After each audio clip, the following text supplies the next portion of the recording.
Oh God, I don't know what's going on with this live going on here. Like my connection is strong. I'm checking everything. I don't know what's going on with the connection here, guys. But everything is strong on my end. I don't know why this is happening, but it's happening. So I'm gonna try and do this not in a quick way because this isn't quick. This is really just gonna be a continuation over the last video I did, why discipline beats motivation. And just like the caption says down below or up above, wherever you see this at, motivation fades, but yet and still discipline stays. Excuse me. And this is what most people miss. You know, discipline never really feels powerful at first.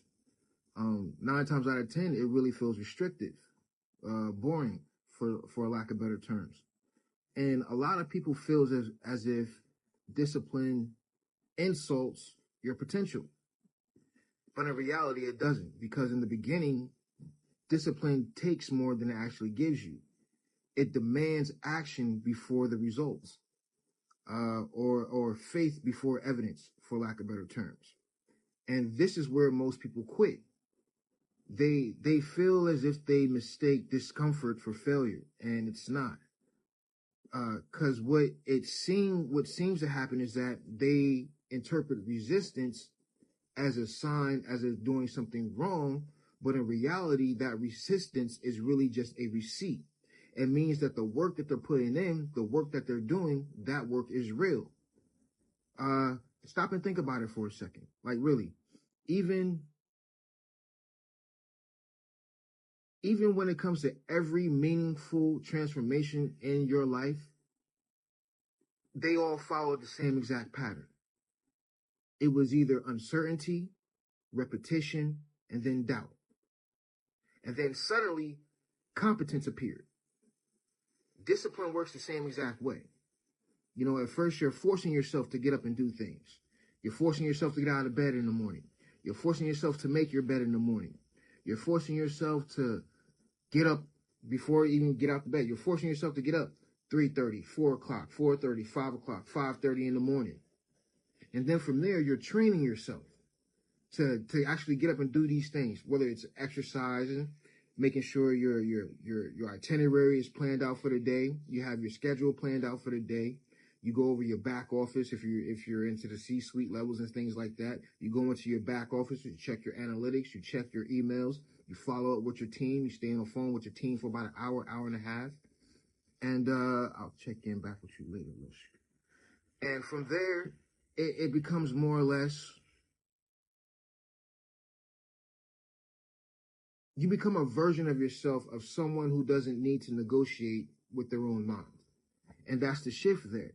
Because the goal of discipline is not control. The goal is identity.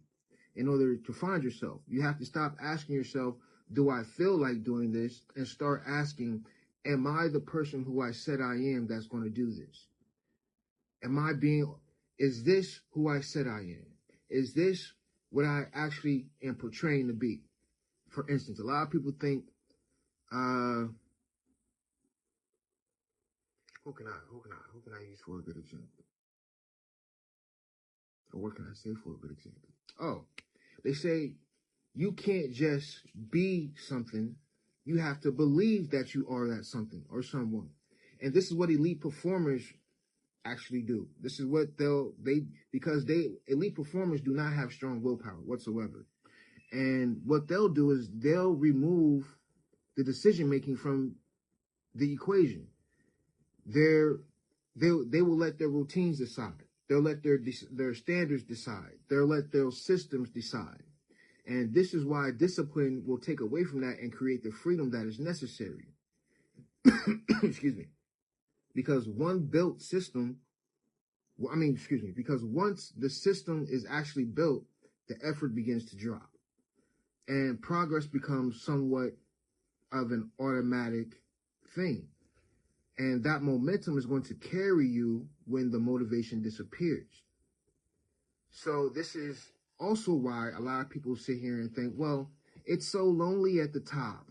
Oh, I don't want to, I'm always alone. Well, that's the cost of discipline. That's the cost of actually building something that's viable, that's going to thrive in the future, and that's going to actually leave a legacy, not just for you, but for those who come after you. It's going to leave a blueprint for those who actually want to build their own legacies, for lack of better terms, because there's no applause for consistency. There's no standing ovation for showing up again and again and again and again. There's no standing ovation for that. There's no highlight reel for restraint. But yet and still, restraint does compound. And one day, people will call it talent. People will call it luck. They'll even have the nerve to sit there and say, oh, you just had a little bit of overnight success, like you hit the lottery and playing 50-50 box and things like that. If you ever played the lottery, you play the lottery, you know exactly what I'm talking about, 50-50 box and 50-50 straight. You know exactly what I'm talking about. But what they never really see are those quiet years. They'll never see all the time that you put in when you showed up when you didn't feel like it. The days you showed up when nothing to gain, when you had nothing to gain and literally everything to lose. They don't see those days where you put in blood, sweat, and tears. They don't see that. So if you're in that season right as of right now, as you're watching this video, you're not behind and you're not broken. You're literally just in training. That's all it is. My best suggestion is to stay with it, because motivation may put that fire under your ass, but discipline builds the future. And furnaces, for lack of a better term, I can't come up with anything else. Furnaces change environments, and that's how legacies are forged. Now, before I leave this video and I step away, I want to leave you guys with this. Most people who watch this recording or in here right now watching this live, you guys are far more capable than anything else than what you're currently producing. And it's not because you think you're stupid. It's not because you don't think there's not enough opportunity out here for you. But I believe that it's due to a lot of people being taught to wait on motivation instead of building discipline. Because if you have to realize, not saying motivation is a terrible, well, no, motivation is a terrible leader. It is. And this goes back to the first video. Motivation is built off of emotion. And emotions never last long. Emotions change, just like the tides in the ocean and the currents and the waves in the water and stuff like that. It changes. It disappears the moment where things begin to get uncomfortable. But if you weigh it against discipline, discipline never disappears. Discipline stays when the numbers aren't moving. It stays when the audience is quiet, when the plan stops feeling exciting. You know, discipline is the decision to actually honor yourself, your future self at that, even when your present self is tired. This is the part nobody celebrates. This is where you have those early mornings, like I was saying earlier. That repetition, that feels invisible. The choice to keep going when quitting would be socially acceptable. People will tell you, yo, you just need to give up on that and just go do something else. And people would wholeheartedly back that. And I want to be the first to tell you, if you haven't heard it before, that person, that anybody that ever tells you to give up on something that you find a passion for, don't listen to that person. Don't listen to that person, because you have to do what truly makes you happy. And you have to have fun while doing it. And if you're not having fun while doing it, then try and find something to make it fun. Because if that's what you're truly passionate at, whatever kind of niche or field or sub-niche that you're in, you have to do that, because that's where the identity for you and your brand, or whatever, your personal brand, whatever it is that you want to call it, that's what identity is going to be forged. You don't rise to the level of your goals. You fall to the levels of your standards. And I'm pretty sure a lot of people have heard that saying before. And standards are built through discipline. Not once, not when it's convenient, but damn near every fucking day. Every fucking day, yo.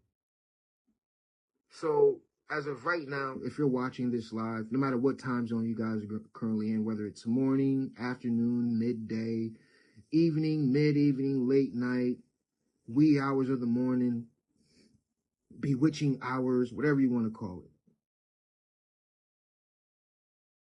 Don't leave here asking yourself to feel motivated. Leave here asking yourself, what are you willing to commit to? What system are you willing to commit to? Ask yourself what standard you refuse to negotiate. Matter of fact, what side of your being, what side of your person are you done betraying? Because people will betray you, but nobody's going to be able to betray you like you can betray yourself. Because when discipline becomes non-negotiable, the results become inevitable. And let me rearrange this. We're about to get deep. And inevitable, what that does is it changes families. Inevitable results changes families. They change communities. They change legacies, because motivation may get you started, but discipline decides who you become.